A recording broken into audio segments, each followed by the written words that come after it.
उत्तर प्रदेश के फर्रुखाबाद जिले से एक बेहद ही अजीबोगरीब मामला सामने आया है। यहाँ एक बारात बिना दुल्हन के ही वापस लौट कर चली गई।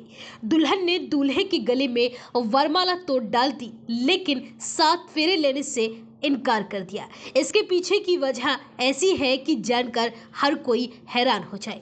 दरअसल दुल्हन को बताया गया था कि दूल्हे की सरकारी नौकरी है, लेकिन दूल्हा प्राइवेट इंजीनियर निकला और जैसे ही दुल्हन को इस बात का पता चला तो उसने शादी करने से इनकार कर दिया। दोनों पक्षों के लोगों ने दुल्हन को काफी समझाया, लेकिन वो अपनी जिद पर अड़ी रही। दरअसल फर्रुखाबाद में सरकारी क्लर्क के बेटी की बारात आई थी, जिसका गेस्ट हाउस में धूमधाम से स्वागत किया गया था।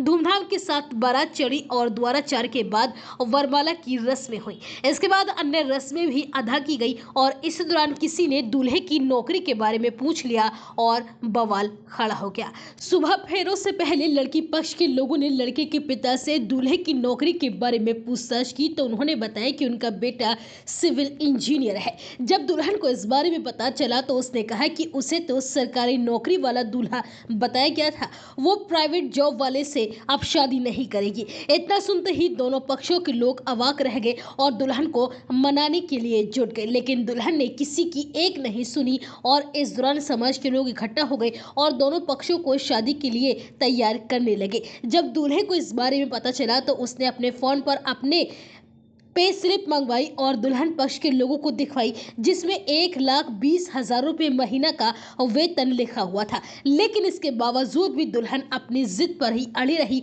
और उसने शादी करने से बिल्कुल इनकार कर दिया, जिसके बाद समाज के लोगों ने फैसला किया कि दोनों पक्षों का जो भी खर्च हुआ है वह आपस में बांट ले। इसके बाद दूल्हा बिना दुल्हन के ही वापस लौट गया। वहीं ये पूरा मामला अब इलाके में चर्चा का विषय बना हुआ है।